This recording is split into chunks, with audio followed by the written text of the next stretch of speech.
저는 8년 만에 여자로 깨어났습니다. 그것도 65세 사모님의 입에서 터져나온 남편의 너무 건강한 크기에 감당 못한다는 처절한 고백을 들은 바로 그 순간 제 심장이 다시 뛰기 시작했습니다. 8년 동안 굳게 닫아두었던 제 마음의 문을 활짝 열어젖힌 것은 역설적이게도 남편에게서 도망치고 싶었던 여인의 눈물이었습니다. 2박 3일 넘어서는 안 될 선을 넘은 황혼의 충동, 그리고 평생 짊어질 죄책감. 지금부터 이 모든 부끄러운 고백을 시작합니다. 이야기 시작 전, 이 글이 외로움에 지친 모든 이에게 작은 거울이 될 수 있기를 바랍니다. 저는 한유경입니다. 올해 55. 2년 전 30년간의 결혼 생활에 마침표를 찍고 이수진이라는 이름을 버린 채 새로운 삶을 시작했습니다. 아이들은 각자의 삶을 살고 있고 저는 서울의 고즈넉한 북촌 자락에 위치한 강태준 회장님 댁에서 가사도우미로 일하고 있습니다. 강태준 회장님은 69세, 국내 건축 미학 및 도시계획 분야의 권위자였던 분으로 정년퇴임 후 명예회장 직함을 달고 계십니다. 회장님의 서재는 늘 흙먼지 대신 오래된 종이 냄새로 가득했고 그분은 책상 앞에서 늘 고독하게 침묵의 미학 잊힌 공간과 인간의 관계라는 마지막 저서를 집필 중이셨습니다. 단정하고 고전적인 외모, 짙은 회색빛 머리카락은 그분의 지성과 권위를 상징하는 듯 했습니다. 회장님의 고독은 저택의 두꺼운 벽처럼 견고해 보였지만 가까이 다가갈수록 깨지기 쉬운 유리처럼 위태로워 보였습니다. 그의 눈과 주름은 학문의 깊이를 대변하는 동시에 삶의 고단함과 이해받지 못하는 지식인의 슬픔을 고스란히 담고 있었습니다. 사모님 배윤희 씨는 65세로 유명 기업의 아트 컨설턴트입니다. 그녀는 고가의 예술품 경매에 참여하거나 해외 아트 페어에 참석하기 위해 늘 집을 비웠습니다. 사모님의 관심사는 오직 가치와 트렌드에 집중되어 있었으며 남편의 침묵의 미학 같은 고루한 연구 주제는 그녀의 세계에 존재하지 않았습니다. 우아하지만 차갑게 다듬어진 그녀의 모습은 이 저택의 완벽한 고독을 대변하는 것 같았습니다. 그녀는 마치 스스로를 하나의 고가 작품처럼 관리하며 감정의 개입을 철저히 배제하는 듯 했습니다. 이 집에서 저는 투명 인간이었습니다. 식사가 완벽하게 차려져도 먼지 한 톨 없는 집안을 만들어도 그들은 저에게 인사를 건넬 뿐 제 존재의 이유에 대해 묻지 않았습니다. 저는 제 자신을 완벽하게 기능을 수행하는 배경이라고 정의했습니다. 회장님 부부의 관계는 마치 고대 건축물의 잔해 같았습니다. 겉으로는 견고해 보였지만 내부에는 수많은 균열이 숨어 있었습니다. 특히 식사 시간은 저에게 고통스러웠습니다. 그것은 지적인 소통 부재와 정서적 단절의 현장이었습니다. 회장님은 매번 자신의 연구 내용 중 흥미로운 부분을 아내에게 말하려 했습니다. 여보, 내가 오늘 새벽에 읽은 르 코르비지에의 에세이 말인데 침묵은 건축의 마지막 언어다라고 표현했더군. 이게 우리 시대의 소음에 대한 비판 아닐까? 회장님이 열정적으로 말하면 사모님은 아이패드에서 눈을 떼지 않은 채 무미건조하게 대답했습니다. 그래요? 여보, 그거보다 더 중요한 건 내가 지금 다음 달 상하이 전시회에 걸릴 작품 선정을 해야 하는데 당신이 그 옛날 사진 보관함을 좀 찾아줬으면 해요. 연구는 나중에 하세요. 회장님의 얼굴은 순식간에 회색으로 변했습니다. 그의 눈빛은 짙은 외로움으로 가득 찼습니다. 명예롭게 퇴임한 거장의 모습이 아니라 아내에게 자신의 존재 이유를 부정당한 한 늙은 소년의 모습이었습니다. 저는 그분의 외로움을 보면서 제 전 남편이 저에게 당신의 생각은 중요하지 않다고 말했던 수많은 순간들이 떠올랐습니다. 회장님의 외로움은 그의 서재에 흩뿌려져 있었습니다. 청소를 할 때마다 저는 회장님의 책상 모퉁이에서 펜으로 휘갈겨 쓴 메모지를 수거해야 했습니다. 공간은 인간의 그림자이다. 그럼 내 그림자는 어디에 있는가? 이곳은 해림의 갤러리인가? 나의 집인가? 자신의 위치에 대한 근원적인 질문. 새로운 개념을 아내와 공유하려 했으나 그녀는 내게 그 논문이 돈이 되느냐고 물었다. 나의 학문은 이제 쓸모없는 것인가? 평생의 업적에 대한 회의감과 모욕감. 유경이는 내게 맑은 설렁탕을 끓여준다. 그녀는 말없이도 나의 위장을 이해한다. 그런데 내 머릿속은 누가 이해할까? 육체적 돌봄과 정신적 소통의 괴리. 이 메모들은 회장님의 고독을 넘어 지적인 자존감의 붕괴를 보여주었습니다.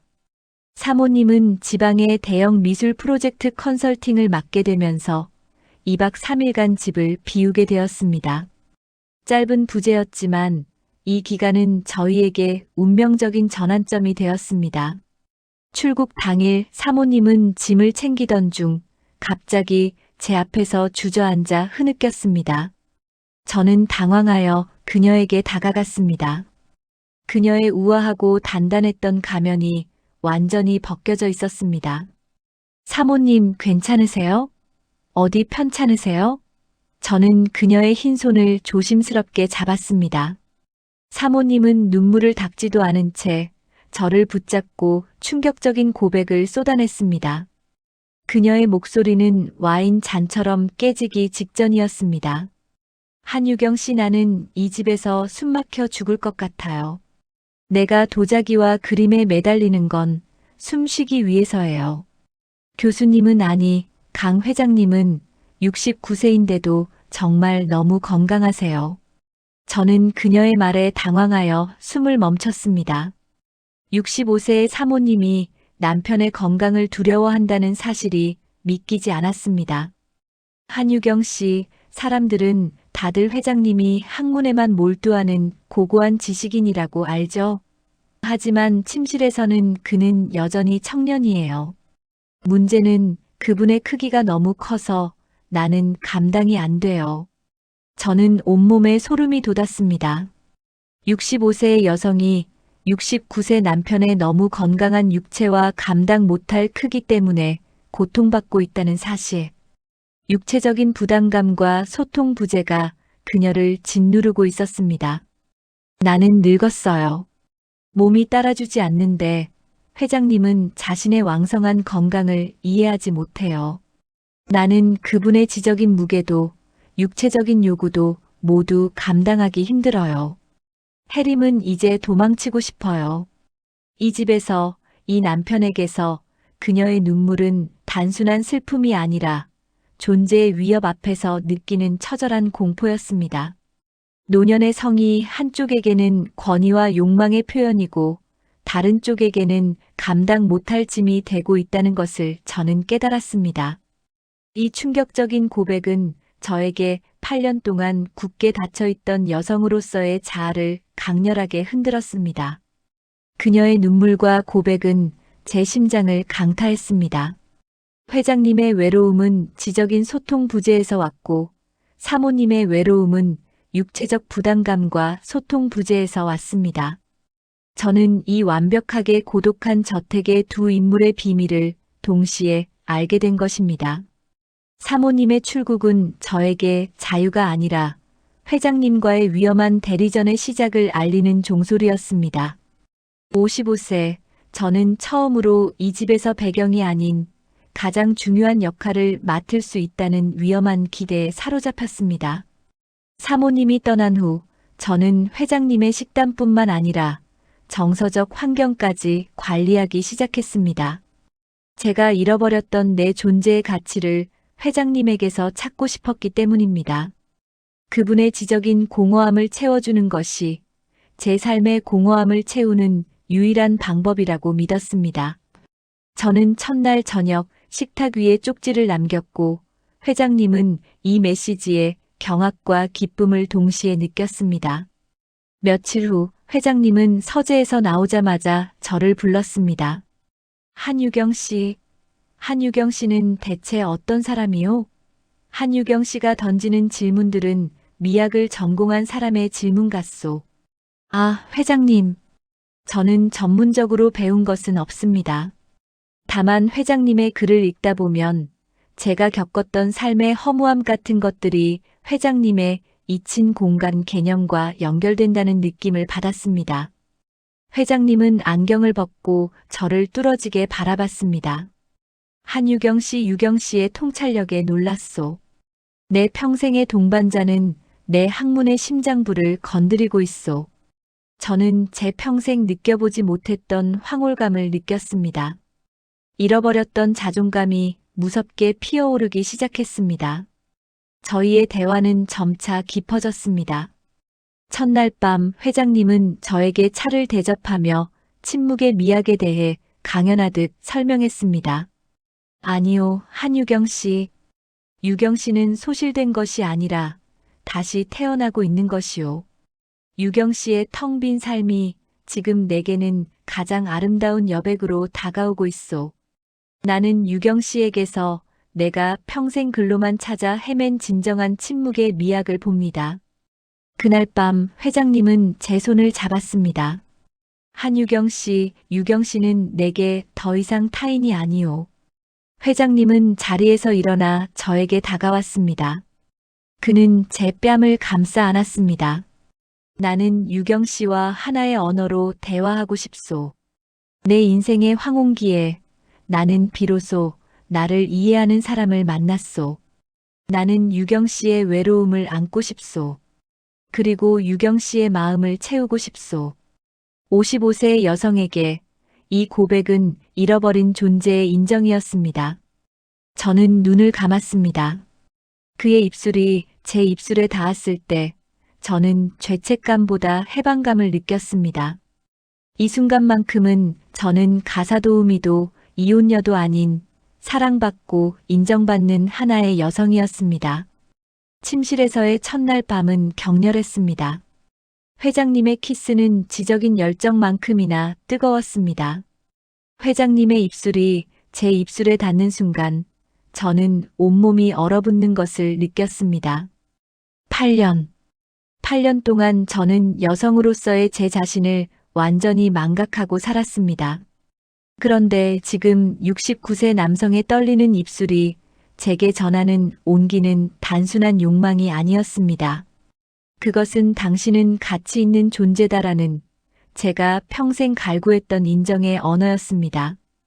회장님은 천천히 제 얼굴에서 입술을 떼며 제 눈을 똑바로 바라보았습니다. 그의 눈빛에는 지식인으로서의 권위가 아닌 한 인간으로서의 나약함과 간절함이 담겨 있었습니다. 유경 씨, 나는 지금 떨리고 있소. 이 나이에도 여전히 떨린다는 것이 믿기지 않소. 그의 목소리는 갈라져 있었습니다. 저는 제 손이 떨리는 것을 느꼈습니다. 아니, 떨리는 것이 아니라 생생하게 깨어나고 있었습니다.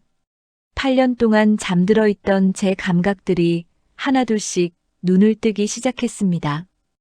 회장님, 저도 떨립니다. 제 목소리는 겨우 속삭임으로 흘러나왔습니다. 회장님은 제 손을 잡아 자신의 가슴에 가져다 댔습니다. 저는 그의 심장이 격렬하게 뛰는 것을 느낄 수 있었습니다. 학회에서 수백 명 앞에서 강연하던 그 침착한 회장님의 심장이 지금 제 손바닥 아래서 폭풍처럼 요동치고 있었습니다. 이 심장이 느껴지오? 나는 69년을 살았지만 이렇게 심장이 뛰는 것은 오랜만이오. 유경 씨는 나에게 다시 젊음을 선물하고 있소. 저는 눈을 감았습니다. 순간 제 전 남편의 차가운 목소리가 귓가에 맴돌았습니다. 당신은 여자로서의 매력이 없어. 그냥 가사나 잘해. 30년간 저를 짓눌렀던 그 잔인한 평가. 저는 그 말을 믿으며 살았습니다. 저는 스스로를 소진된 여성으로 규정했습니다. 그런데 지금 이 순간 회장님은 제 뺨을 어루만지며 말했습니다. 유경 씨의 피부는 세월의 결이 새겨진 아름다운 양피지 같소. 나는 이 결들을 하나하나 읽고 싶소. 그의 손가락이 제 눈가의 주름을 따라 천천히 움직였습니다. 저는 숨을 멈췄습니다. 주름. 저는 거울 앞에서 늘 이 주름들을 증오했습니다. 이 주름들은 제게 늙었다는 증거였고 더 이상 누구에게도 필요하지 않다는 선고였습니다. 하지만 회장님의 손길은 달랐습니다. 그는 제 주름을 수치가 아닌 존중받아야 할 역사처럼 대했습니다. 유경 씨 침실로 가도 되겠소? 그는 조심스럽게 물었습니다.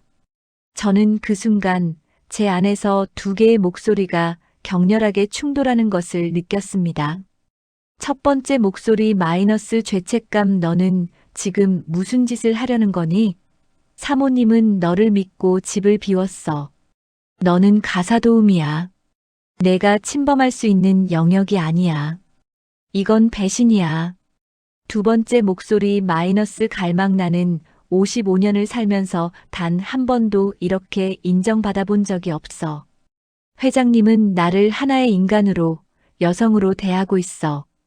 이 순간을 놓치면 나는 다시는 나 자신을 되찾을 수 없을지도 몰라. 저는 눈을 떴습니다. 회장님의 얼굴이 흐릿하게 보였습니다. 제 눈에 눈물이 가득 고여 있었기 때문입니다. 회장님, 저는 떨리는 목소리로 말했습니다. 저는 지금 제가 하려는 일이 잘못되었다는 것을 알고 있습니다. 하지만 회장님이 제 눈물을 닦아주며 물었습니다. 하지만 저는 다시 한번 살아있다고 느끼고 싶습니다. 저는 8년 동안 투명 인간으로 살았습니다. 회장님은 제게 제 존재를 돌려주고 계십니다. 회장님은 고개를 끄덕였습니다. 나도 마찬가지요, 유경 씨. 나는 40년간 혜림과 함께 살았지만 우리는 서로를 보지 못했소. 나는 유경 씨를 통해 비로소 내가 살아있음을 느끼고 있소. 우리는 천천히 침실로 향했습니다. 복도를 걸을 때마다 저는 제 심장이 귓가에서 쿵쿵거리는 소리를 들었습니다. 시계 초침 소리가 유난히 크게 들렸습니다. 똑, 딱, 똑, 딱. 마치 제가 넘어서는 안 될 선을 넘고 있다는 것을 경고하는 것처럼. 침실 문 앞에서 저는 잠시 멈췄습니다. 회장님도 멈췄습니다. 유경 씨, 만약 유경 씨가 마음을 바꾸고 싶다면 지금이라도 늦지 않았소. 나는 유경 씨를 강요하지 않겠소. 저는 회장님을 바라보았습니다. 그의 눈빛에는 욕망보다 더 깊은 무언가가 있었습니다.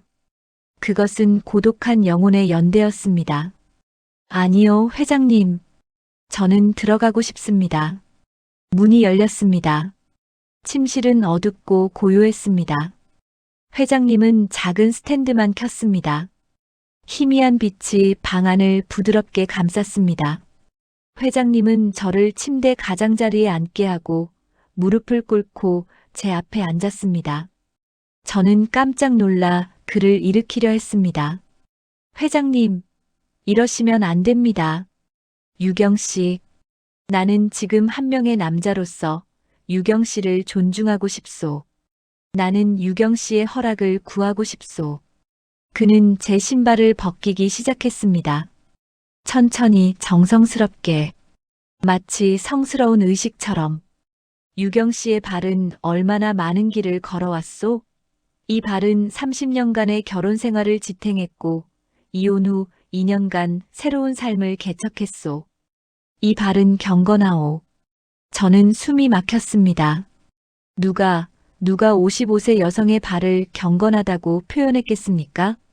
회장님은 제 발을 자신의 손바닥에 올려놓고 부드럽게 마사지하기 시작했습니다. 그의 손길은 놀랍도록 따뜻했습니다.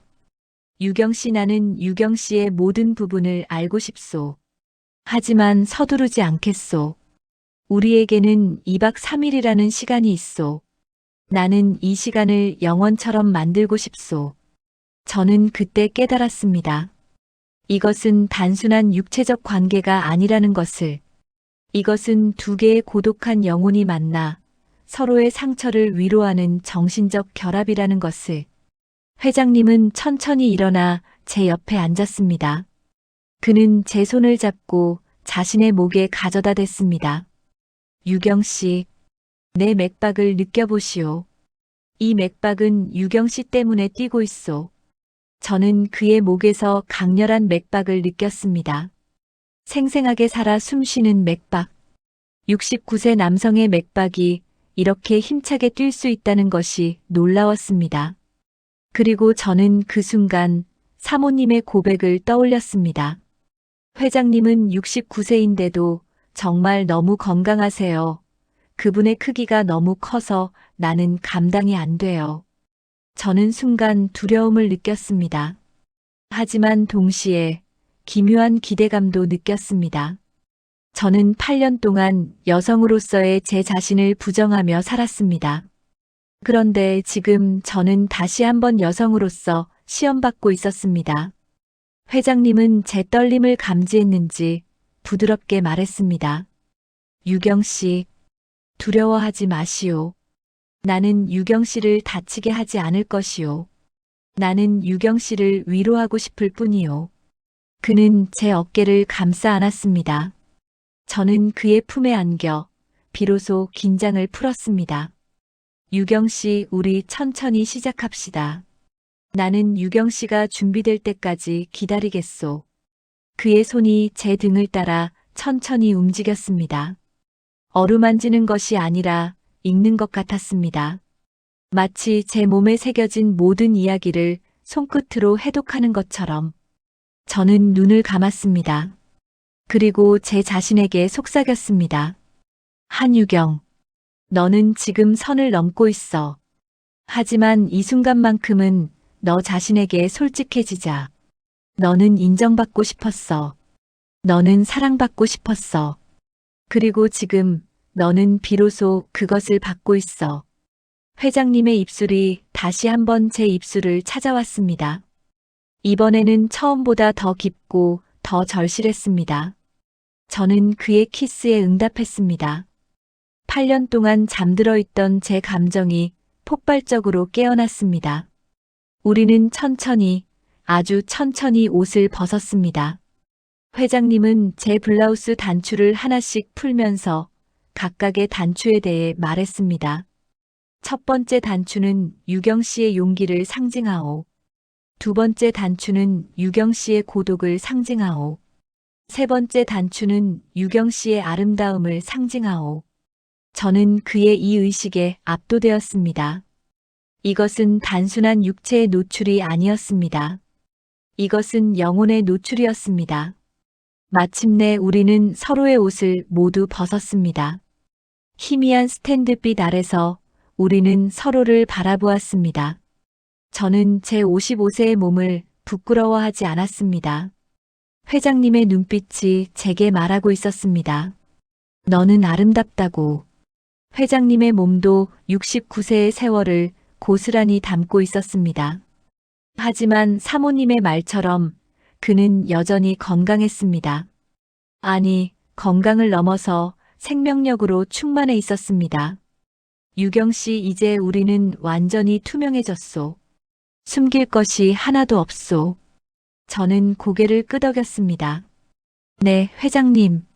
저는 이제 더 이상 두렵지 않습니다.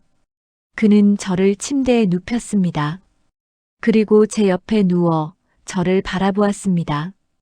유경 씨, 오늘 밤 우리는 서로의 그림자가 되겠소. 우리는 세상의 빛으로부터 도피하여 이 어둠 속에서 서로를 온전히 품겠소. 그의 손이 제 몸을 탐색하기 시작했습니다. 천천히, 존중하며 경건하게. 저는 제 몸이 반응하는 것을 느꼈습니다. 8년 동안 죽어있던 감각이 하나둘씩 살아나기 시작했습니다. 회장님의 입술이 제 목을 따라 내려갔습니다. 저는 작은 신음을 흘렸습니다. 부끄러웠지만 참을 수 없었습니다. 유경 씨의 소리는 아름답소. 숨기지 마시오. 그의 목소리는 저에게 허락을 주었습니다. 너는 욕망을 가져도 괜찮아. 너는 감정을 표현해도 괜찮아. 저는 점차 제 자신을 그에게 맡겼습니다. 회장님은 인내심을 가지고 저를 이끌었습니다. 그는 서두르지 않았습니다. 제가 준비될 때까지 기다렸습니다. 그리고 마침내 우리는 하나가 되었습니다. 그 순간 저는 이해했습니다. 사모님이 왜 감당하지 못한다고 말했는지를. 회장님의 존재감은 압도적이었습니다. 하지만 제게는 그것이 두려움이 아니라 채워짐이었습니다. 8년 동안 비어있던 제 내면의 공간이 마침내 채워지고 있었습니다. 새벽 5시 30분. 저는 눈을 떴습니다. 아니, 정확히는 잠들지 못했다고 해야 맞을 것 같습니다. 밤새 얕은 잠과 깨어남을 반복하며 제 옆에서 고요하게 숨쉬는 회장님의 존재를 계속 확인했습니다. 이것은 꿈이 아니다. 제 머릿속에서 이 문장이 끊임없이 맴돌았습니다. 저는 천천히 고개를 돌려 회장님을 바라보았습니다. 그는 여전히 깊은 잠에 빠져 있었습니다. 희미한 새벽빛이 커튼 사이로 스며들어 그의 얼굴을 부드럽게 비추고 있었습니다. 69세. 짙은 회색빛 머리카락, 깊게 파인 이마의 주름. 하지만 지금 잠든 그의 얼굴은 놀랍도록 평온했습니다. 마치 오랜만에 진정한 안식을 찾은 것처럼.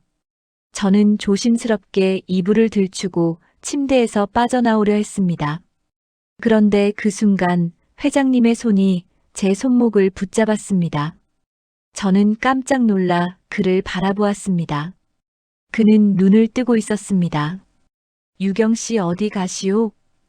그의 목소리는 잠에 취해 낮고 거칠었습니다.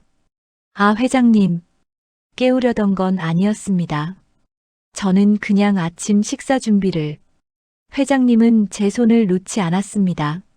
아직 새벽이요. 조금만 더 여기 있어 주시오. 저는 침대 가장자리에 다시 앉았습니다. 어색했습니다. 지난밤의 격정이 식은 지금 저희는 서로를 어떻게 대해야 할지 몰랐습니다. 회장님이 천천히 몸을 일으켰습니다. 그는 이불을 가슴까지 끌어올리고 저를 바라보았습니다.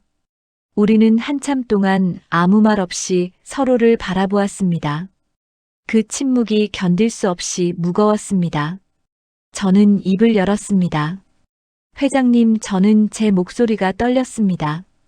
저는 지금 무슨 말을 해야 할지 모르겠습니다. 회장님도 같은 표정이었습니다. 나도 그러하오, 유경 씨. 나는 69년을 살았지만 이런 아침은 처음이요. 후회하십니까? 저는 용기를 내어 물었습니다. 제 심장이 빠르게 뛰었습니다. 만약 회장님이 그렇다고 대답한다면 저는 산산조각 날 것 같았습니다. 회장님은 고개를 저었습니다. 아니요. 후회는 없소. 다만 두렵소. 그는 솔직하게 고백했습니다. 나는 지금 무언가를 시작했는데 그것을 어떻게 끝내야 할지 모르겠소. 해림이 돌아오면 우리는. 저는 그의 말을 막았습니다. 회장님, 지금은 그 이야기를 하지 말아요. 우리에게는 아직 이틀이 남았습니다. 그 이후의 일은 그때 가서 생각해요. 회장님은 안도한 듯 고개를 끄덕였습니다. 유경 씨는 현명하시오. 그는 제 손을 잡아 자신의 입술에 가져갔습니다. 그리고 부드럽게 입맞췄습니다.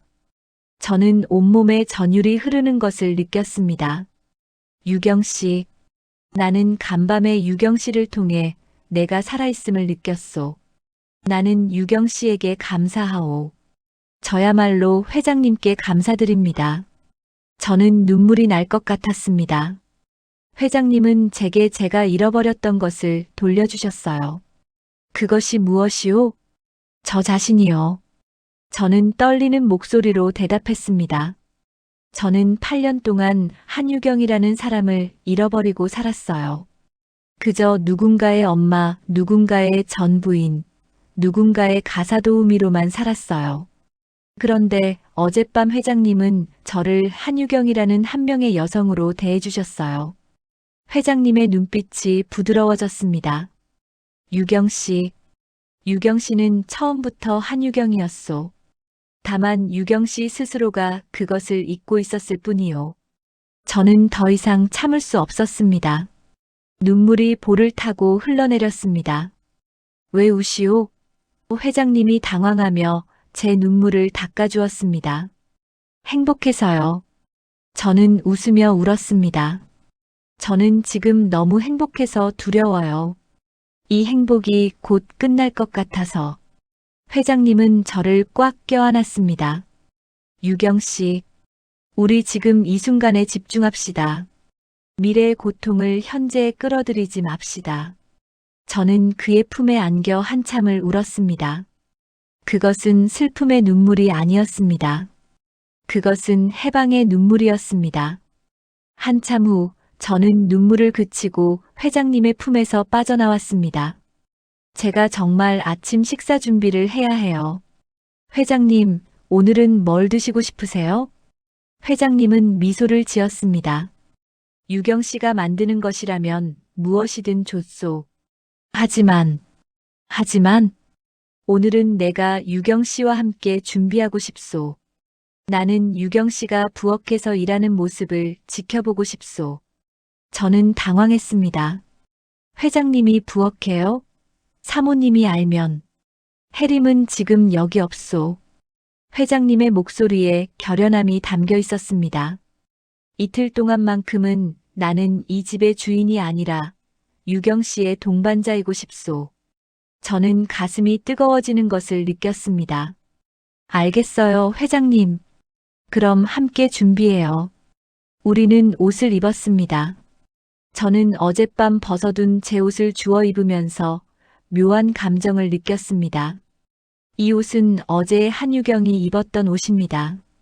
그런데 지금 이 옷을 입는 한유경은 완전히 다른 사람 같았습니다.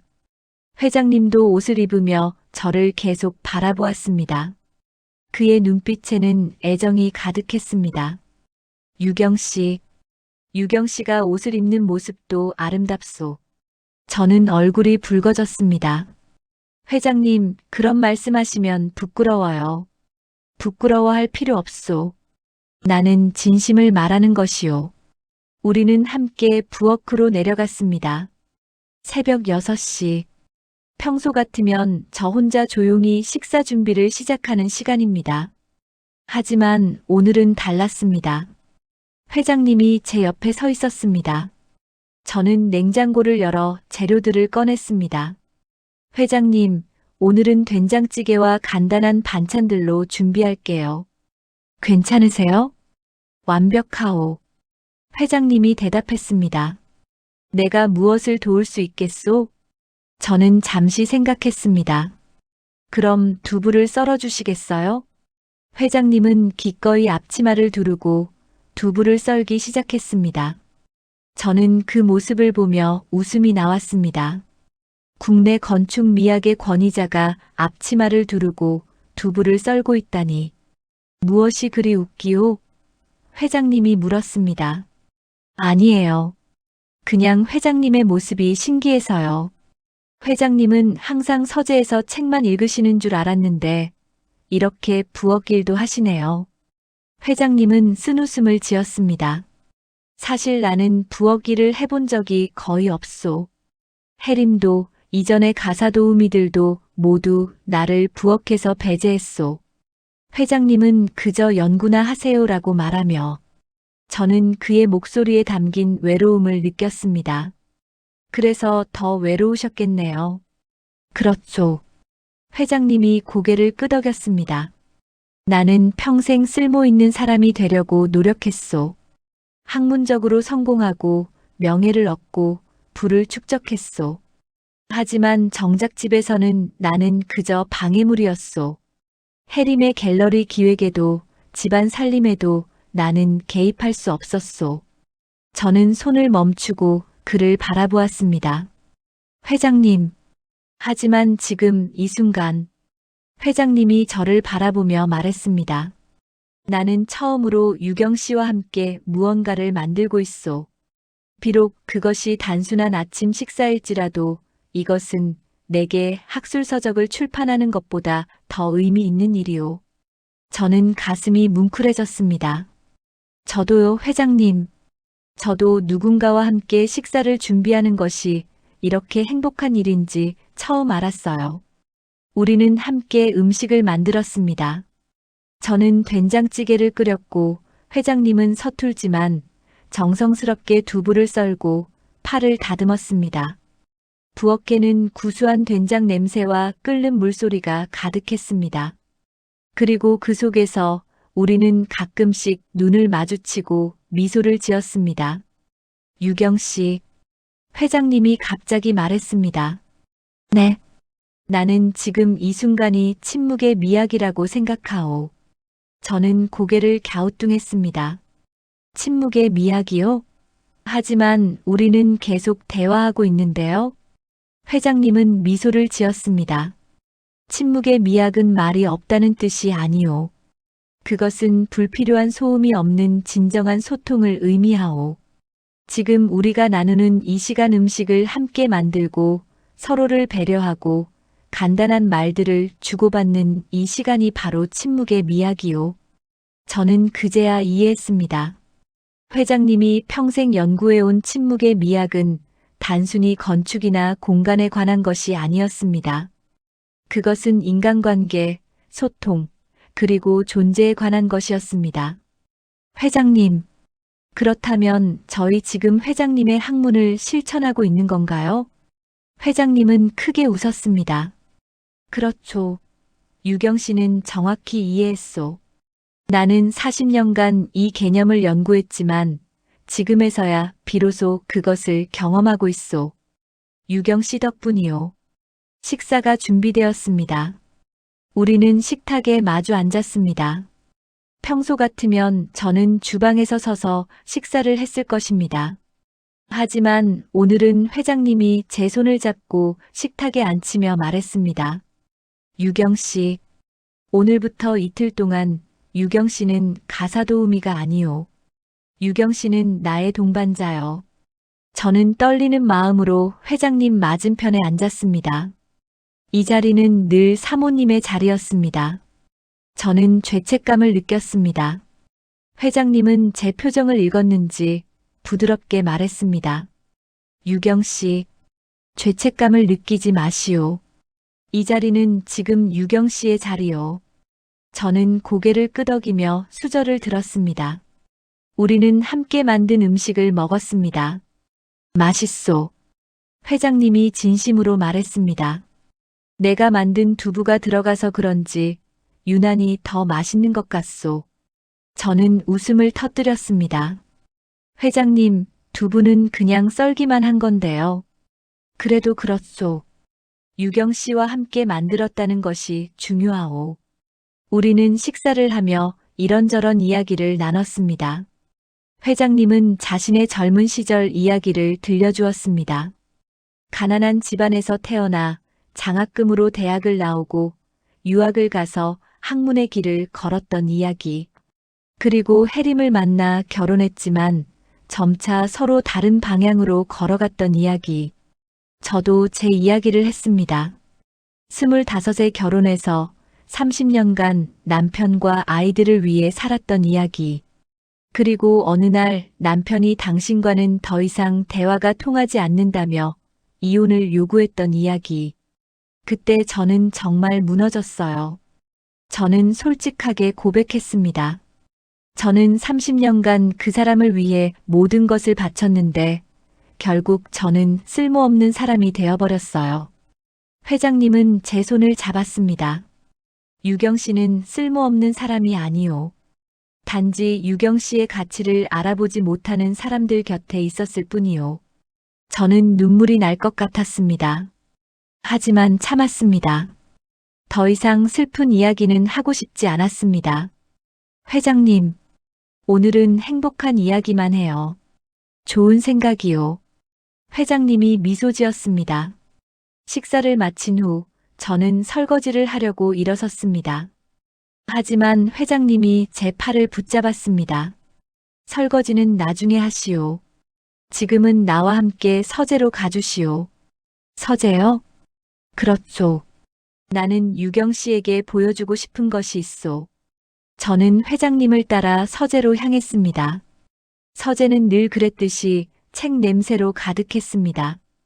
회장님은 책상 서랍을 열어 낡은 사진첩을 꺼냈습니다.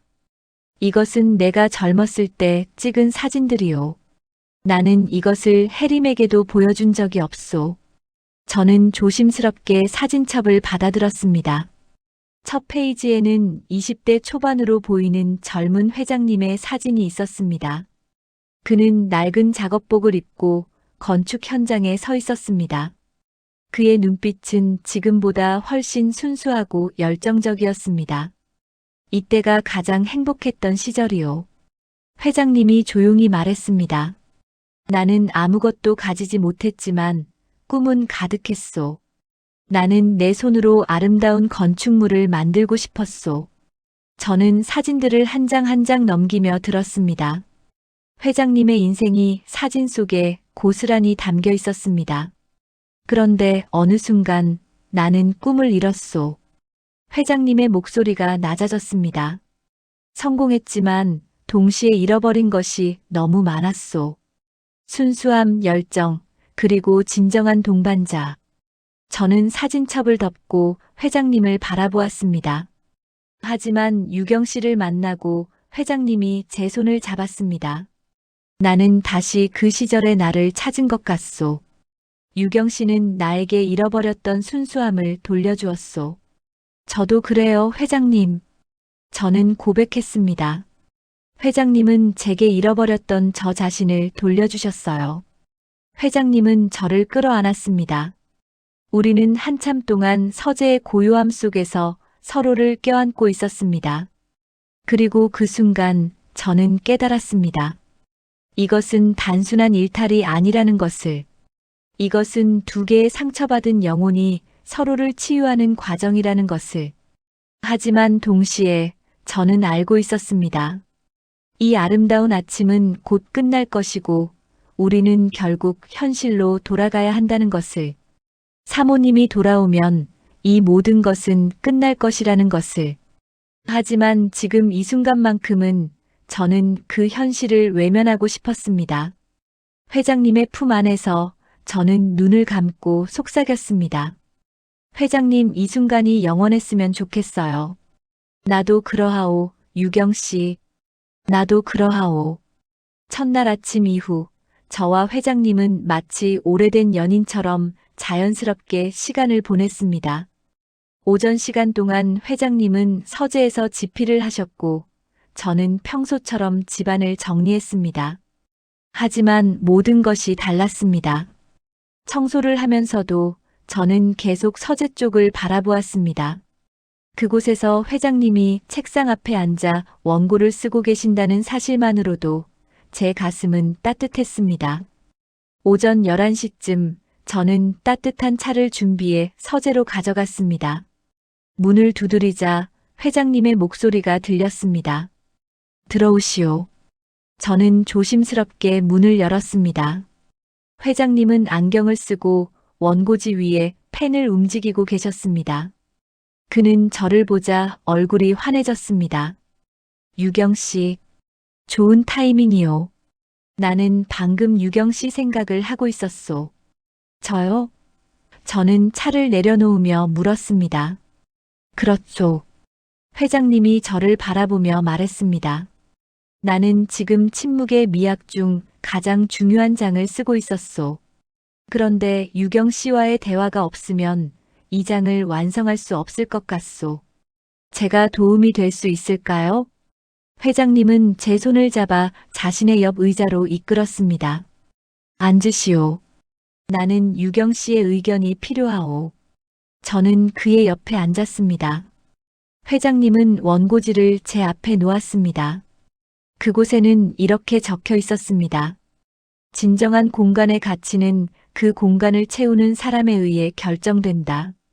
아무리 완벽하게 설계된 건축물이라도 그곳에 온기가 없다면 그것은 단지 텅 빈 구조물에 불과하다. 반대로 단순하고 소박한 공간이라도 그곳에 진정한 소통이 있다면 그것은 가장 아름다운 건축이 된다. 저는 이 문장을 읽으며 가슴이 뛰는 것을 느꼈습니다. 회장님, 이것은... 그렇죠. 회장님이 조용히 말했습니다. 이것은 유경 씨와 나, 우리의 이야기요. 나는 40년간 이 저택에서 살았지만 이곳은 늘 텅 빈 구조물이었소. 하지만 유경 씨가 온 후 특히 이 이틀 동안 이곳은 비로소 진정한 공간이 되었소. 저는 눈물이 날 것 같았습니다. 회장님, 그렇게 말씀하시면 나는 진심을 말하는 것이요. 회장님이 제 손을 꽉 쥐었습니다. 유경 씨, 이 원고에 유경 씨의 생각을 담고 싶소. 유경 씨가 보기에 진정한 공간의 온기란 무엇이라고 생각하시오? 저는 잠시 생각했습니다. 그리고 천천히 입을 열었습니다. 저는 공간의 온기란 그곳에서 자신이 환영받는다고 느끼는 것이 아닐까요? 아무리 화려하고 넓은 집이라도 그곳에서 자신이 투명 인간처럼 느껴진다면 그것은 차갑고 외로운 곳이에요. 하지만 작고 초라한 방이라도 그곳에 자신을 진심으로 환영하는 사람이 있다면 그것은 가장 따뜻한 장소가 되는 것 같아요. 회장님은 제 말을 듣더니 감탄한 표정을 지었습니다. 완벽하오. 유경 씨, 이것이 바로 내가 찾던 표현이오. 그는 흥분하며 펜을 들었습니다. 공간의 온기는 환영의 언어로부터 시작된다, 맞소. 이것이오. 저는 회장님이 열정적으로 원고지에 글을 쓰는 모습을 바라보았습니다. 그의 얼굴에는 생기가 넘쳤습니다. 마치 20대 청년처럼. 회장님은 한참을 쓰다가 갑자기 펜을 내려놓고 저를 바라보았습니다. 유경 씨, 나는 지금 깨달았소. 무엇을요? 나의 학문은 결국 사랑에 관한 것이었소. 회장님의 목소리가 떨렸습니다. 침묵의 미학은 단지 건축 이론이 아니었소. 그것은 진정한 이해와 소통에 관한 것이었소. 그리고 그것은 곧 사랑이요. 저는 숨을 멈췄습니다. 회장님이 지금 무슨 말을 하려는 건지 알 것 같았습니다. 유경 씨, 회장님이 제 손을 잡았습니다. 나는 유경 씨를 사랑하오.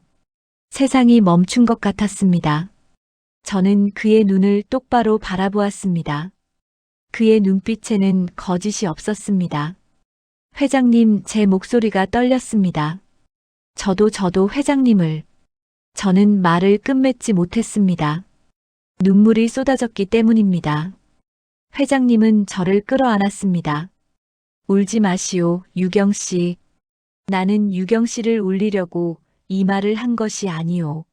하지만 저는 흐느끼며 말했습니다. 하지만 이 사랑은 이루어질 수 없어요. 회장님에게는 사모님이 계시고 저는 그저 가사도우미일 뿐이에요. 회장님은 제 얼굴을 두 손으로 감싸 안고 제 눈물을 닦아주었습니다. 유경 씨, 나는 현실을 모르는 것이 아니오. 하지만 적어도 이 순간만큼은 우리가 서로를 사랑한다는 사실을 인정하고 싶소. 내일 해림이 돌아오면 우리는 다시 현실로 돌아가야 할 것이오. 하지만 오늘 하루만큼은 우리 서로를 사랑하는 사람으로 대하고 싶소. 저는 고개를 끄덕였습니다. 네, 회장님. 우리는 한참 동안 서재에서 서로를 껴안고 있었습니다. 창밖에서는 새들이 지저귀고 따스한 햇살이 서재를 비추고 있었습니다. 점심시간이 되었습니다. 저는 회장님을 위해 특별한 식사를 준비했습니다. 제가 가장 자신 있는 요리, 갈비찜이었습니다. 회장님은 식탁에 차려진 갈비찜을 보고 감탄했습니다. 유경 씨, 이것은 예술 작품 같소. 과찬이세요. 저는 수줍게 웃었습니다. 그냥 정성껏 만든 것뿐이에요. 우리는 마주 앉아 식사를 했습니다. 회장님은 한 입 먹더니 눈을 감았습니다. 완벽하오. 이 맛은 단지 양념의 조화가 아니오. 이것은 유경 씨의 마음이 담긴 맛이오. 회장님은 음식을 드실 때도 미학적으로 평가하시는군요. 저는 웃으며 말했습니다. 음식도 예술이요. 회장님이 진지하게 말했습니다. 특히 사랑하는 사람이 만든 음식은 가장 위대한 예술이요. 저는 얼굴이 붉어졌습니다. 회장님은 계속해서 식사를 하며 말했습니다. 유경 씨, 나는 혜림과 40년을 함께 살았지만 이렇게 행복한 식사를 해본 적이 없소. 혜림은 늘 식사 시간에도 아이패드를 보거나 전화 통화를 했소. 나와 눈을 마주치는 일이 거의 없었소. 사모님도 외로우셨을 거예요. 저는 조심스럽게 말했습니다. 그렇겠지. 회장님이 한숨을 쉬었습니다. 우리는 서로를 사랑했지만 서로를 이해하지 못했소. 나는 학문에 몰두했고 혜림은 예술 시장에 몰두했소. 우리는 같은 집에 살았지만 서로 다른 세계에 살았소. 저는 그의 손을 잡았습니다. 회장님, 슬픈 이야기는 하지 말아요. 오늘은 행복한 날이잖아요. 회장님은 미소를 지었습니다. 맞소. 유경 씨 말이 맞소. 우리는 식사를 마치고 함께 설거지를 했습니다. 회장님은 접시를 닦고 저는 행주로 물기를 닦았습니다. 이 단순한 일상이 저에게는 더없이 소중했습니다. 유경 씨, 회장님이 갑자기 말했습니다. 네. 오늘 오후에 나와 함께 산책을 가주시겠소? 산책요? 그렇소. 회장님이 저를 바라보았습니다. 나는 유경 씨와 함께 이 동네를 걷고 싶소. 우리 둘만의 추억을 만들고 싶소. 저는 잠시 망설였습니다. 밖에 나간다는 것은 누군가에게 발각될 위험이 있다는 뜻이었습니다. 하지만 회장님의 간절한 눈빛을 보자 저는 거절할 수 없었습니다. 좋아요. 함께 가요. 우리는 오후 3시쯤 집을 나섰습니다. 북촌의 한옥골목은 평일 오후라 한적했습니다. 관광객들도 많지 않았습니다. 회장님과 저는 나란히 걸었습니다. 우리는 아무 말 없이 걸었지만 그 침묵은 편안했습니다. 골목을 걷다가 회장님이 갑자기 멈춰 섰습니다. 그는 오래된 한옥 담벼락을 바라보았습니다. 유경 씨, 이 담벼락을 보시오. 저도 담벼락을 바라보았습니다. 낡고 허름한 담벼락이었습니다. 군데군데 페인트가 벗겨져 있었고 세월의 흔적이 역력했습니다. 이 담벼락이 아름답지 않소? 회장님이 물었습니다. 아름답다고요? 저는 고개를 갸우뚱했습니다. 저는 그냥 낡은 담벼락으로 보이는데요. 회장님은 미소를 지었습니다. 그래서 아름다운 것이요. 이 담벼락은 수십 년간 비바람을 견뎌왔소. 여름의 뜨거운 햇살도 겨울의 매서운 추위도 모두 견뎌냈소. 그래서 이런 무늬가 생긴 것이요. 이것은 단순한 낡음이 아니라 시간의 예술이요. 저는 다시 담벼락을 바라보았습니다. 회장님의 말을 듣고 나니 정말로 아름답게 보였습니다. 유경 씨도 마찬가지요. 회장님이 제 손을 잡았습니다. 유경 씨의 주름도 유경 씨의 세월의 흔적도 모두 아름다운 것이요. 왜냐하면 그것은 유경 씨가 살아온 증거이기 때문이요. 저는 눈물이 날 것 같았습니다. 누가 55세 여성에게 이런 말을 해주겠습니까? 우리는 계속 걸었습니다. 골목 끝에 작은 카페가 있었습니다. 회장님이 제 손을 이끌었습니다. 유경 씨, 저기서 차를 마시고 가면 어떻겠소? 하지만 혹시 아는 사람을 만나면 괜찮소. 회장님이 단호하게 말했습니다. 나는 유경 씨와 함께 당당히 걷고 싶소. 숨고 싶지 않소. 저는 고개를 끄덕였습니다. 우리는 카페로 들어갔습니다. 카페는 아늑했습니다. 손님도 몇 명 없었습니다. 우리는 창가 자리에 앉았습니다. 무엇을 드시겠어요? 젊은 여성 직원이 물었습니다. 아메리카노 2잔 주시오. 회장님이 주문했습니다. 직원이 가고 우리는 마주보고 앉았습니다. 창밖으로는 한옥 지붕들이 보였습니다. 유경 씨, 회장님이 조용히 말했습니다. 나는 지금 이 순간을 영원히 기억하고 싶소. 저도요, 회장님. 내일이면 모든 것이 끝나오. 회장님의 목소리에 슬픔이 묻어났습니다. 해림이 돌아오면 우리는 다시 각자의 위치로 돌아가야 하오. 저는 그의 손을 잡았습니다. 회장님, 슬퍼하지 말아요.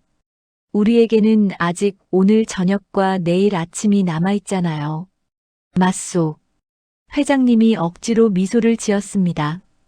우리 남은 시간을 소중히 보냅시다. 커피가 나왔습니다. 우리는 커피를 마시며 창밖을 바라보았습니다. 유경 씨, 회장님이 갑자기 물었습니다. 만약 우리가 다른 상황에서 만났다면, 만약 내가 결혼하지 않은 상태였고, 유경 씨도 자유로운 상태였다면 우리는 어떻게 되었을까요? 저는 잠시 생각했습니다. 아마도 우리는 평범한 연인이 되었을 거예요. 함께 산책하고, 함께 식사하고, 함께 늙어가는 그런 평범한 부부가 되었겠죠. 그것이 나의 꿈이요.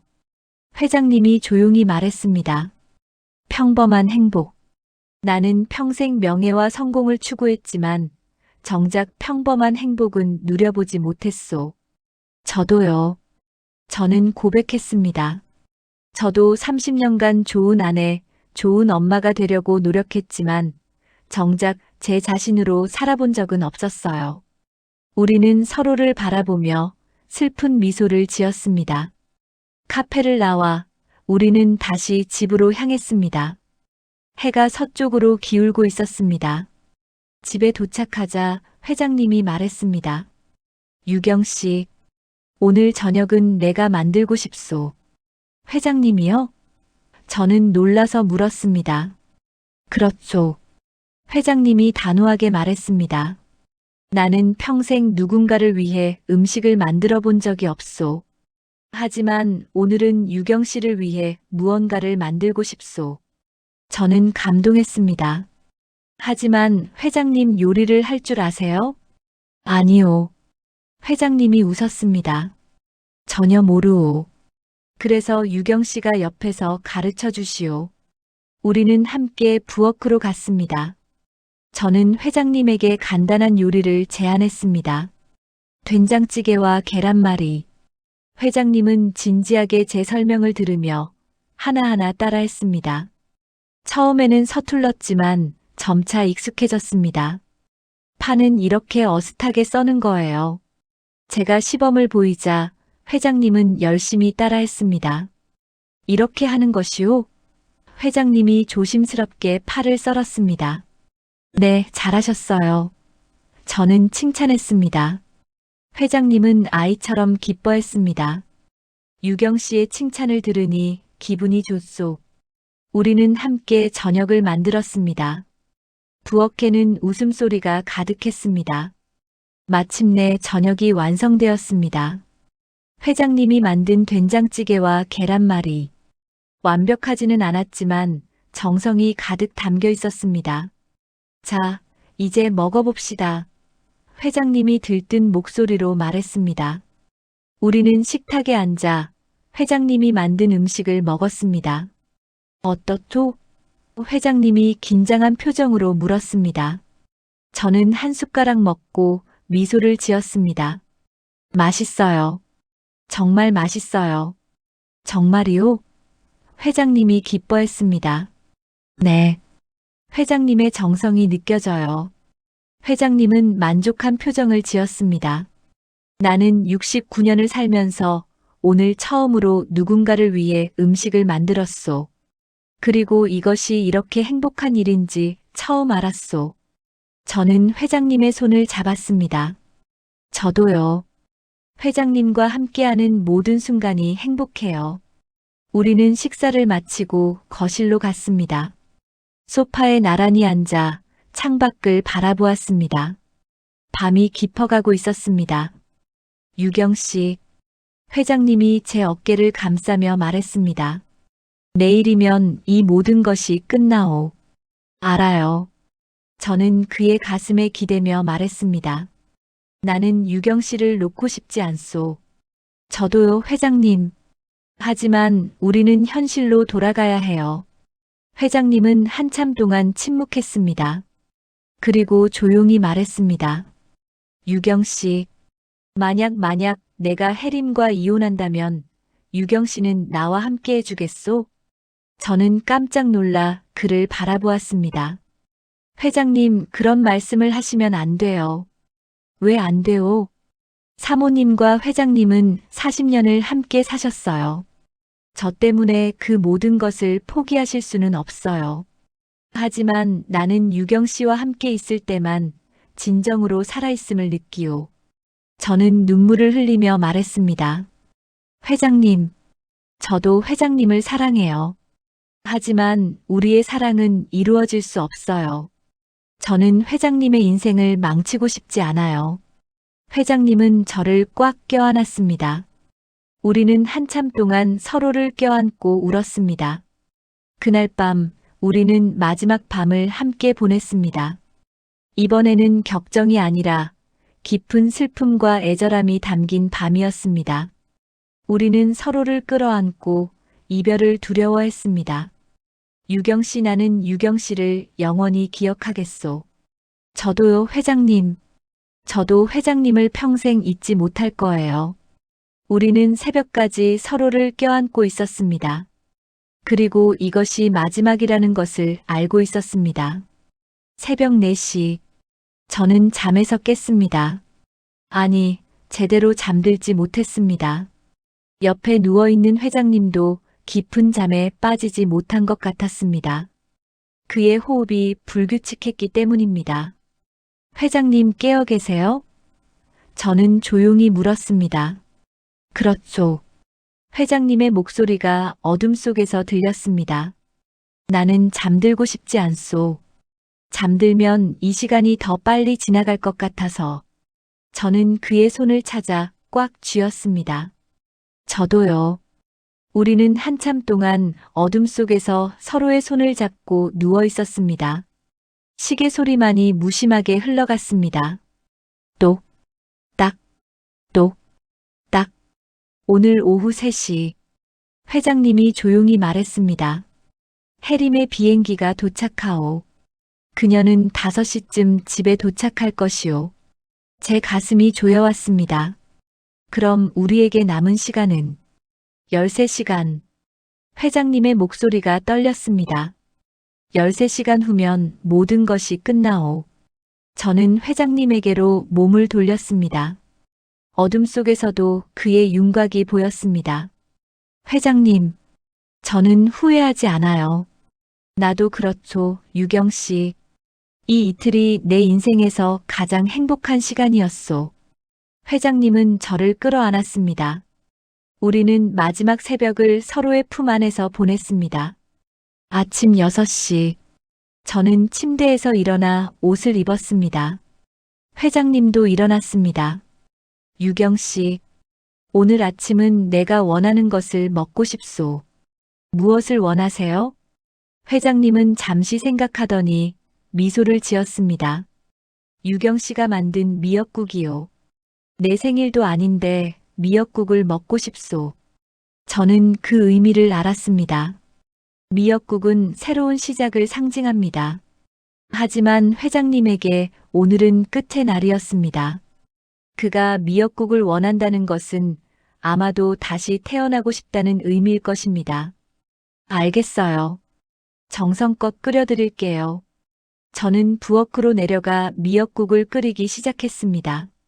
미역을 불리고 쇠고기를 볶고 참기름을 두르고 모든 과정을 천천히 정성스럽게 했습니다. 이것이 회장님을 위해 만드는 마지막 음식일지도 모른다는 생각에 제 손이 떨렸습니다. 회장님은 부엌 문가에 서서 저를 바라보고 있었습니다. 유경 씨, 유경 씨가 음식을 만드는 모습은 하나의 의식 같소. 신성하고 아름답소. 회장님, 너무 과찬이세요. 아니요. 나는 진심을 말하는 것이요. 미역국이 완성되었습니다. 저는 밥과 간단한 반찬들도 준비했습니다. 우리는 식탁에 마주 앉았습니다. 하지만 이번에는 둘 다 수저를 들지 못했습니다.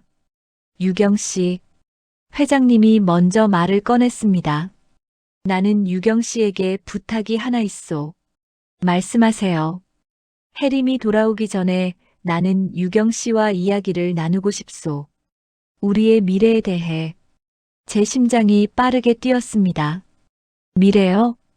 그렇죠. 회장님은 진지한 표정이었습니다. 나는 이대로 유경 씨를 보낼 수 없소. 나는 결정을 내렸소. 무슨 결정이요? 회장님은 깊은 숨을 들이마셨습니다. 나는 혜림에게 모든 것을 고백하고 이혼을 요구하겠소. 그리고 유경 씨와 함께 하겠소. 저는 깜짝 놀라 수저를 떨어뜨렸습니다. 회장님, 그런 말씀을 하시면 안 돼요. 왜 안 돼요? 40년의 결혼 생활을 저 때문에 포기하실 수는 없어요. 회장님은 단호하게 말했습니다. 40년이 중요한 것이 아니오. 나는 40년간 불행했소. 겉으로는 완벽해 보이는 결혼이었지만 속은 텅 비어 있었소. 나는 유경 씨와 함께한 이틀이 40년보다 더 진실했소. 저는 눈물을 흘렸습니다. 하지만 회장님, 세상 사람들은 우리를 이해하지 못할 거예요. 회장님의 명예도 저의 삶도 모두 망가질 거예요. 명예가 무슨 소용이요? 회장님의 목소리에 절박함이 묻어났습니다. 나는 평생 명예를 지키며 살았지만 행복하지 않았소. 나는 이제 행복하고 싶소. 유경 씨와 함께. 저는 고개를 저었습니다. 안 돼요, 회장님. 저는 회장님을 사랑하지만 회장님의 인생을 파괴하고 싶지 않아요. 우리는 한참 동안 침묵했습니다. 미역국은 식어가고 있었습니다. 유경 씨, 회장님이 다시 입을 열었습니다. 그렇다면 우리는 어떻게 해야 하오? 저는 눈물을 닦으며 말했습니다. 우리는 이별해야 해요. 깨끗하게. 회장님은 사모님과의 관계를 회복하셔야 하고 저는 제 자리로 돌아가야 해요. 그것이 가능하겠소? 회장님의 목소리가 갈라졌습니다. 내가 유경 씨를 잊을 수 있겠소? 잊지 말아요. 저는 떨리는 목소리로 말했습니다. 저도 회장님을 잊지 않을 거예요.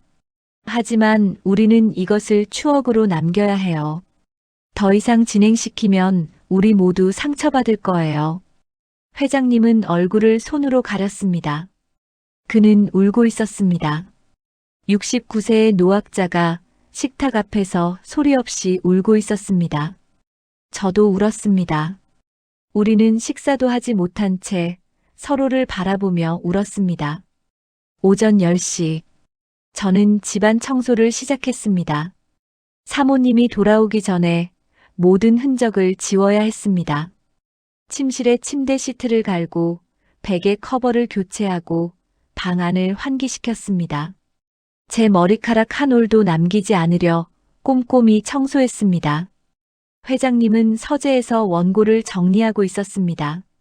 저는 청소를 하면서도 계속 서재 쪽을 바라보았습니다. 이제 정말 끝이구나. 정오가 되었습니다. 저는 마지막 점심 식사를 준비했습니다. 회장님이 좋아하시는 비빔밥이었습니다. 회장님, 점심 드세요. 저는 서재 문을 두드렸습니다. 회장님이 나왔습니다. 그의 눈은 붉어져 있었습니다. 유경 씨, 나는 원고를 마무리했소. 유경 씨와의 대화를 모두 담았소. 그래요? 그렇죠. 이 책은 유경 씨와 나의 기록이요. 비록 세상 사람들은 그 진실을 모르겠지만 나는 알고 있소. 우리는 마지막 식사를 했습니다. 침묵 속에서 너무 슬퍼서 말을 할 수 없었습니다. 오후 2시. 사모님이 돌아오기 1시간 전. 저는 제 짐을 챙기기 시작했습니다. 제 방은 작았지만 2년간 제가 살았던 공간이었습니다. 회장님이 제 방으로 올라왔습니다. 유경 씨 정말 가시는 것이요? 네. 사모님이 돌아오시기 전에 떠나는 것이 좋을 것 같아요. 그렇다면 회장님은 주머니에서 작은 상자를 꺼냈습니다. 이것을 받아주시오. 이게 뭐예요? 열어보시오. 저는 상자를 열었습니다. 그 안에는 작은 은반지가 들어 있었습니다. 화려하지 않은 단순하고 소박한 반지였습니다. 이것은 내가 젊었을 때 첫 월급으로 산 반지요. 회장님이 설명했습니다. 나는 이것을 해림에게 주려고 했지만 해림은 너무 소박하다며 거절했소. 그래서 나는 이것을 40년간 서랍 속에 보관했소. 저는 반지를 바라보았습니다. 유경 씨, 이것을 가져가시오. 그리고 가끔 나를 기억해 주시오. 저는 눈물을 흘리며 고개를 끄덕였습니다. 감사해요, 회장님. 저는 평생 이것을 간직할게요. 회장님은 저를 마지막으로 끌어안았습니다. 유경 씨, 나는 유경 씨를 사랑하오. 영원히. 저도요, 회장님.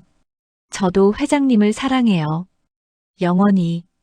우리는 한참 동안 서로를 껴안고 있었습니다. 그리고 마침내 저는 그를 놓았습니다. 오후 3시. 저는 현관 앞에 섰습니다.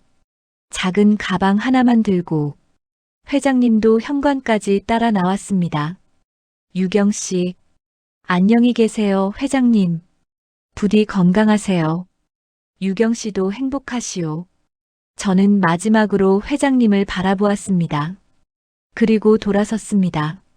문을 열고 밖으로 나왔습니다. 뒤돌아보고 싶었지만 참았습니다. 돌아보면 다시 무너질 것 같았기 때문입니다. 저는 골목을 걸었습니다. 한 걸음 한 걸음. 그 집에서 멀어졌습니다. 그리고 골목 끝에 다다랐을 때 한 대의 택시가 제 앞에 멈춰 섰습니다. 택시에서 사모님이 내렸습니다. 우리의 눈이 마주쳤습니다. 사모님은 저를 뚫어지게 바라보았습니다. 그녀의 눈빛은 모든 것을 알고 있는 듯 했습니다. 한유경 씨, 사모님이 조용히 말했습니다. 어디 가시나요? 제 심장이 멈출 것 같았습니다. 저는 제 목소리가 떨렸습니다. 사모님은 천천히 제게 다가왔습니다. 그녀의 표정은 차갑고 단단했습니다. 한유경 씨, 집으로 돌아가요. 우리 이야기 좀 해야겠어요. 저는 사모님을 따라 다시 그 집으로 들어갔습니다. 제 다리가 후들거렸습니다. 가방을 든 손이 땀으로 미끄러웠습니다. 현관문이 열렸습니다. 회장님이 현관에 서 계셨습니다. 저를 배웅하고 아직 돌아가지 않으셨던 것입니다. 회장님은 사모님을 보자 얼굴이 창백해졌습니다. 해림 일찍 돌아왔구려. 네. 일이 일찍 끝나서요. 사모님의 목소리는 냉정했습니다. 여보, 그리고 한유경 씨, 거실로 가시죠. 우리는 거실로 들어갔습니다. 무거운 침묵이 흘렀습니다. 사모님은 소파에 앉았습니다. 그리고 저와 회장님을 번갈아 바라보았습니다. 뭔가 이상했어요. 사모님이 입을 열었습니다. 제가 떠나기 전날 밤 한유경 씨가 우는 모습을 봤을 때부터 뭔가 예감이 들었어요. 저는 숨을 죽였습니다. 그리고 지금 한유경 씨가 짐을 싸서 나가는 모습을 보니 확신이 들었어요. 사모님의 눈빛이 날카로워졌습니다. 무슨 일이 있었나요? 침묵. 회장님도 저도 아무 말을 하지 못했습니다. 대답하세요. 사모님의 목소리가 높아졌습니다. 내가 집을 비운 이틀 동안 무슨 일이 있었어요? 회장님이 입을 열었습니다. 해림 나는. 당신은 무슨 짓을 한 거예요? 사모님이 벌떡 일어났습니다. 그녀의 목소리가 떨렸습니다. 당신은 가사도우미와 무슨 짓을 한 거예요? 저는 더 이상 참을 수 없었습니다. 무릎을 꿇었습니다. 사모님 죄송합니다. 모두 제 잘못입니다. 당신의 잘못? 사모님이 저를 내려다보았습니다. 당신의 잘못이라고? 네, 저는 선을 넘었습니다. 용서해 주세요. 사모님은 제 앞에 쪼그려 앉았습니다. 그리고 제 턱을 들어 올렸습니다. 우리의 눈이 마주쳤습니다. 한유경 씨, 당신 우리 남편을 사랑하나요? 저는 대답할 수 없었습니다. 대답해요. 사모님의 목소리가 갈라졌습니다. 진실을 말해요. 저는 눈물을 흘리며 고개를 끄덕였습니다. 네, 사랑합니다.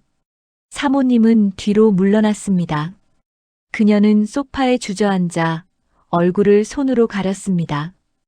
그리고 울기 시작했습니다. 회장님이 그녀에게 다가갔습니다. 혜림, 미안하오. 나는. 가까이 오지 마세요. 사모님이 소리쳤습니다. 당신은 40년을 함께 산 아내를 배신했어요. 가사도우미와. 회장님은 멈춰 섰습니다. 그의 얼굴에는 깊은 죄책감이 새겨져 있었습니다. 사모님은 한참을 울다가 천천히 고개를 들었습니다. 그녀의 눈은 붉게 충혈되어 있었습니다. 한유경 씨, 사모님이 저를 바라보며 말했습니다. 당신이 나가려던 것은 우리를 위한 것이었나요? 네, 저는 더 이상 이곳에 있어서는 안 된다고 생각했습니다. 그렇군요. 사모님이 쓰게 웃었습니다. 당신은 최소한의 양심은 있었군요. 저는 고개를 숙였습니다. 사모님은 회장님을 바라보았습니다. 여보, 당신은 어떻게 할 건가요? 나와 이혼하고 이 여자와 함께 살 건가요? 회장님은 입술을 깨물었습니다. 나는. 대답해요. 사모님이 외쳤습니다. 회장님은 깊은 숨을 들이마셨습니다. 혜림, 나는 유경 씨를 사랑하오. 하지만 동시에 나는 당신에게도 책임이 있소. 나는. 책임? 사모님이 냉소했습니다. 40년간의 결혼이 당신에게는 책임이었군요. 사랑이 아니라. 회장님은 대답하지 못했습니다. 사모님은 한참을 생각하더니 천천히 일어섰습니다. 알았어요. 나는 결정했어요. 우리는 긴장한 표정으로 그녀를 바라보았습니다. 한유경 씨, 당신은 오늘 당장 이 집을 떠나세요. 그리고 다시는 우리 앞에 나타나지 마세요. 저는 고개를 끄덕였습니다. 네, 알겠습니다. 그리고 여보. 사모님이 회장님을 바라보았습니다. 당신과 나, 우리는 상담을 받을 거예요. 부부 상담. 우리가 왜 이렇게 되었는지, 우리가 무엇을 잘못했는지 알아야 해요. 회장님은 놀란 표정을 지었습니다. 혜림, 그렇다면 이혼은 안 해요. 사모님이 단호하게 말했습니다. 적어도 지금은. 우리는 40년을 함께 살았어요. 그것을 이렇게 쉽게 버릴 수는 없어요. 하지만 그녀의 목소리가 떨렸습니다. 하지만 당신이 이 여자를 정말 사랑한다면, 그리고 나와는 더 이상 함께할 수 없다면 그때는 이혼해요. 깨끗하게. 저는 가슴이 찢어지는 것을 느꼈습니다. 사모님은 저를 바라보았습니다. 한유경 씨, 가세요. 지금 당장. 네, 저는 일어섰습니다. 회장님이 저를 붙잡으려 했습니다. 유경 씨, 가만히 계세요. 사모님이 회장님을 막았습니다.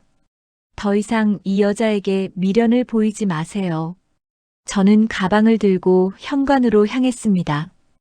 회장님이 뒤에서 제 이름을 불렀습니다. 유경 씨, 유경 씨. 저는 돌아보지 않았습니다. 돌아보면 무너질 것 같았기 때문입니다. 현관문을 열고 밖으로 나왔습니다. 그리고 문이 닫히는 순간 저는 주저앉아 울었습니다. 1년 후 마이너스 새로운 시작. 그날 이후 저는 그 집을 떠나 친구의 집에 잠시 머물렀습니다. 그리고 일주일 동안 아무것도 하지 못했습니다. 먹지도 자지도 못했습니다. 그저 회장님을 생각하며 울기만 했습니다. 하지만 일주일 후 저는 결심했습니다. 나는 다시 일어서야 한다. 회장님을 위해서라도. 저는 작은 원룸을 얻고 새로운 일을 시작했습니다. 미학적 요리를 표방하는 1인 출장 요리사. 회장님께 배운 침묵의 미학 개념을 음식에 적용하는 것이었습니다. 처음에는 손님이 없었습니다. 하지만 저는 포기하지 않았습니다. SNS에 제 요리 사진과 철학을 올렸습니다. 음식은 단순한 영양 공급이 아닙니다. 음식은 만드는 사람의 마음과 받는 사람의 마음을 연결하는 매개체입니다. 저는 여러분께 단순히 맛있는 음식이 아니라 위로가 되는 음식을 만들어 드립니다. 그리고 조금씩 손님들이 생기기 시작했습니다. 첫 손님은 중년의 여성이었습니다. 그녀는 최근 이혼을 하고 혼자 살고 있었습니다. 선생님, 저는 30년간 남편을 위해 요리했어요. 그런데 이혼 후에는 제 자신을 위해 요리하는 법을 잊어버렸어요. 밥을 먹어도 맛이 없고 그냥 살기 위해 먹는 것 같아요. 저는 그녀의 마음을 이해했습니다. 제가 그랬으니까요. 저는 그녀를 위해 정성껏 음식을 만들었습니다. 그리고 그녀와 함께 식사를 했습니다. 혼자 먹지 마세요. 제가 말했습니다. 제가 함께 먹을게요. 음식은 함께 먹을 때 더 맛있어요. 그녀는 울며 밥을 먹었습니다. 고마워요. 정말 고마워요. 이렇게 맛있는 밥은 오랜만이에요. 그날 이후 그녀는 제 단골 손님이 되었습니다. 그리고 다른 손님들도 소개해 주었습니다. 저는 조금씩 유명해졌습니다. 제 요리는 단순히 맛있는 것이 아니라 위로가 되는 요리로 알려졌습니다. 6개월 후, 어느 날 제 이메일함에 낯선 메일이 하나 도착했습니다. 발신자 청록 출판사 편집부. 한유경 선생님께 안녕하세요. 저는 청록 출판사의 편집자 김미연입니다. 최근 베스트셀러가 된 강태준 회장님의 저서 침묵의 미학 잊힌 공간과 인간의 관계를 읽었습니다.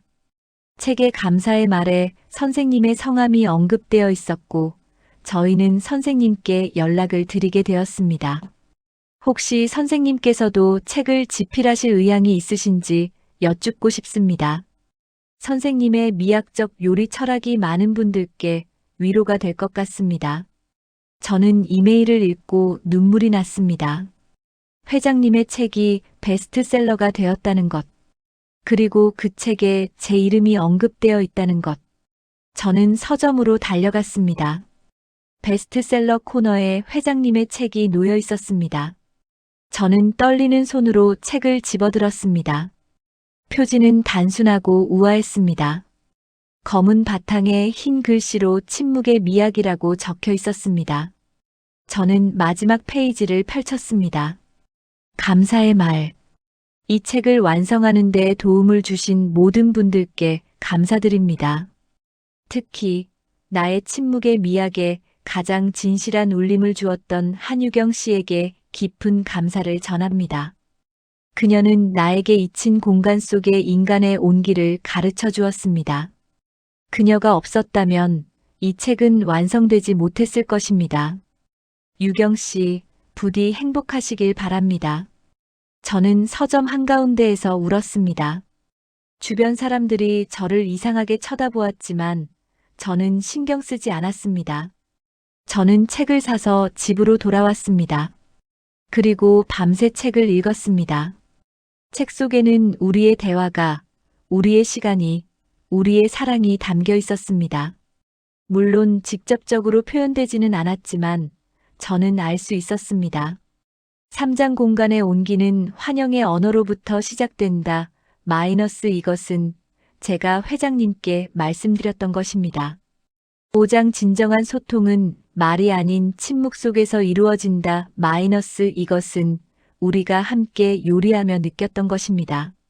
7장 사랑은 가장 작은 공간에서도 가장 큰 의미를 만든다. 마이너스 이것은 우리의 사랑이었습니다. 저는 책을 읽으며 울고 웃었습니다. 회장님은 저를 잊지 않으셨습니다. 그리고 이렇게 저를 세상에 남기셨습니다. 9개월 후, 저는 출판사의 제안을 받아들여 제 첫 책을 집필하기 시작했습니다. 제목은 위로의 밥상 상처받은 영혼을 위한 요리. 책에는 제 이야기를 담았습니다. 30년간의 결혼 생활, 이혼, 그리고 새로운 시작. 물론 회장님과의 이야기는 직접적으로 쓰지 않았습니다. 다만 어느 지식인과의 만남이 제게 새로운 시각을 주었다는 정도로만 표현했습니다. 그리고 책에는 제 요리 레시피와 함께 각 요리에 담긴 의미와 철학을 담았습니다. 미역국 마이너스 새로운 시작을 상징하는 음식, 갈비찜 마이너스 정성과 시간이 만드는 사랑의 음식, 비빔밥 마이너스 다양함 속의 조화를 보여주는 음식. 책은 6개월 만에 완성되었습니다. 그리고 출판되었습니다. 1년 후 마이너스 재회. 제 책도 조용히 인기를 얻기 시작했습니다. 회장님의 책만큼은 아니었지만 꾸준히 팔렸습니다. 그리고 어느 가을 오후 제 휴대폰에 낯선 번호로 전화가 왔습니다. 여보세요? 한유경 선생님이신가요? 여성의 목소리였습니다. 네, 그런데요. 저는 배윤희입니다. 저는 숨이 멎는 것을 느꼈습니다. 사모님, 사모님, 한유경 선생님. 혹시 시간 괜찮으시면 우리 작업실에서 차 한잔 할 수 있을까요? 드릴 말씀이 있어서요. 저는 거절할 수 없었습니다. 네, 알겠습니다. 사모님과의 재회. 사모님의 작업실은 인사동 한복판에 있었습니다. 작지만 우아한 갤러리였습니다. 저는 떨리는 마음으로 문을 열었습니다. 갤러리 안에는 사모님이 서 계셨습니다. 1년 만에 보는 사모님은 많이 달라져 있었습니다. 여전히 우아했지만 이전의 차가움은 사라지고 부드러운 온기가 느껴졌습니다. 한유경 선생님, 오셨군요. 사모님이 미소를 지으며 저를 맞았습니다. 사모님, 저는 긴장한 목소리로 말했습니다. 앉으세요. 차를 준비했어요. 우리는 작은 테이블에 마주 앉았습니다. 사모님은 직접 차를 따라주었습니다. 선생님의 책 읽었어요. 사모님이 먼저 말을 꺼냈습니다. 정말 좋았어요. 특히 어느 지식인과의 만남 부분에서 우리 남편 이야기인 것 같더라고요. 저는 얼굴이 붉어졌습니다. 죄송합니다. 아니에요. 사모님이 손을 저었습니다. 사과하지 마세요. 저는 선생님을 원망하려고 부른 게 아니에요. 저는 사모님을 바라보았습니다. 사모님은 찻잔을 내려놓고 깊은 숨을 들이마셨습니다. 저는 이 1년 동안 많은 것을 깨달았어요. 남편과 부부 상담을 받으면서 우리가 얼마나 서로를 모르고 살았는지 알게 되었어요. 남편은 40년 동안 저에게 자신의 학문을 이야기하려 했어요. 하지만 저는 단 한 번도 제대로 들어주지 않았어요. 저는 제 일에만 몰두했고 남편을 무시했어요. 사모님의 목소리가 떨렸습니다. 그리고 선생님이 나타났죠. 선생님은 남편의 이야기를 들어주었어요. 남편을 이해해 주었어요. 남편이 평생 갈구했던 것을 선생님이 주었어요. 저는 눈물이 날 것 같았습니다. 저는 처음에 선생님을 미워했어요. 제 남편을 빼앗아간 사람이라고 생각했어요. 사모님이 저를 바라보았습니다. 하지만 상담을 받으면서 깨달았어요. 선생님이 빼앗아간 게 아니라 제가 남편을 버려두었다는 것을요. 사모님, 한유경 선생님, 사모님의 눈에 눈물이 고였습니다. 저는 선생님께 감사하고 싶어요. 감사하다고요? 네. 사모님이 고개를 끄덕였습니다. 선생님 덕분에 저희 부부는 다시 서로를 보게 되었어요. 선생님이라는 거울을 통해 우리가 얼마나 서로를 소홀히 했는지 깨달았어요. 사모님은 자리에서 일어나 작은 상자를 가져왔습니다. 이건 제가 직접 만든 찻잔이에요. 사모님이 상자를 열었습니다. 그 안에는 아름다운 검은색 찻잔이 들어 있었습니다. 화려하지 않았지만 깊이 있는 아름다움이 있었습니다. 이 찻잔은 침묵을 상징해요. 사모님이 설명했습니다. 선생님과 우리 남편이 나누었던 그 고요함, 그 침묵 속의 소통, 그것을 형상화했어요. 저는 찻잔을 받아들었습니다. 손에 감기는 촉감이 따뜻했습니다. 사모님, 저는 뭐라고 말씀드려야 할지 아무 말도 하지 않아도 돼요. 사모님이 미소를 지었습니다. 그냥 받아주세요. 그리고 가끔 이 찻잔으로 차를 마시며 우리를 기억해 주세요. 저는 눈물을 흘렸습니다. 감사합니다, 사모님. 정말 정말 감사합니다. 사모님도 눈물을 닦았습니다. 한유경 선생님. 남편은 지금도 선생님을 그리워해요. 하지만 동시에 저와의 관계를 회복하려고 노력하고 있어요. 우리는 40년 만에 처음으로 진짜 부부가 되려고 노력하고 있어요. 그렇군요. 저는 가슴이 아팠지만 동시에 안도했습니다. 선생님도 행복하세요. 사모님이 제 손을 잡았습니다. 선생님은 좋은 사람이에요. 선생님을 진심으로 사랑해줄 사람을 만나세요. 감사해요, 사모님. 우리는 한참 동안 손을 잡고 앉아 있었습니다. 그리고 저는 깨달았습니다. 용서란 단순히 잘못을 묻는 것이 아니라는 것을. 용서란 상처를 통해 성장하고 서로를 이해하게 되는 과정이라는 것을. 현재 마이너스 56세의 한유경. 그 만남 이후 저는 새로운 마음으로 제 삶을 살기 시작했습니다. 출장 요리사로서의 일은 점점 더 번창했고 제 두 번째 책도 집필 중입니다. 가끔 회장님의 책을 꺼내 읽습니다. 그리고 사모님이 주신 찻잔으로 차를 마십니다. 회장님께 받은 은반지는 제 서랍 깊은 곳에 소중히 보관하고 있습니다. 가끔 꺼내보며 그 이틀을 기억합니다. 저는 더 이상 회장님을 만나지 않습니다. 그것이 우리 모두를 위한 최선이라는 것을 알기 때문입니다.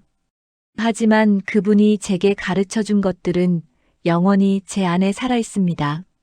침묵의 미학, 공간의 온기, 진정한 소통, 그리고 무엇보다 나 자신의 가치. 어느 봄날 저는 우연히 북촌을 지나가게 되었습니다. 그 집 앞을 지나갈 때 저는 잠시 멈춰 섰습니다. 정원에서 회장님과 사모님이 함께 있었습니다. 회장님은 뭔가를 설명하고 있었고 사모님은 진지하게 듣고 있었습니다. 그리고 두 분 다 미소를 짓고 있었습니다. 저는 그 모습을 보며 마음이 따뜻해졌습니다. 그들은 다시 시작하고 있었습니다. 40년을 함께 살았지만 처음으로 서로를 진정으로 이해하려고 노력하고 있었습니다. 저는 그들을 보며 조용히 속삭였습니다. 행복하세요. 두 분 다. 그리고 돌아섰습니다. 제 앞에는 새로운 길이 펼쳐져 있었습니다. 저는 이제 한유경입니다. 누군가의 그림자가 아닌 한유경. 55세에 다시 태어난 한유경. 그리고 이제 56세가 된 한유경. 제 인생의 황혼기는 이제 막 시작되었습니다. 이 이야기를 쓰며 저는 많은 것을 깨달았습니다. 인간은 나이가 들어도 사랑할 수 있고 상처받을 수 있고 다시 일어설 수 있다는 것. 완벽해 보이는 관계도 내부에는 깊은 균열이 있을 수 있다는 것.